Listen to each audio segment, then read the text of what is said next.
Meetingnya akan saya serahkan kepada Discussion Director, Filza Farhani.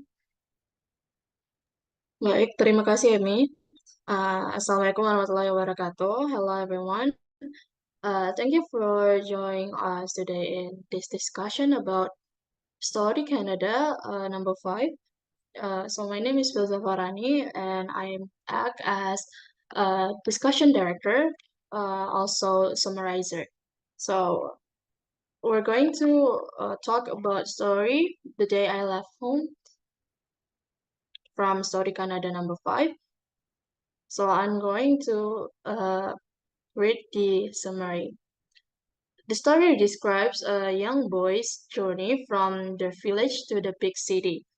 The protagonist boards a crowded bus, feels a mix of excitement and nervousness about leaving home.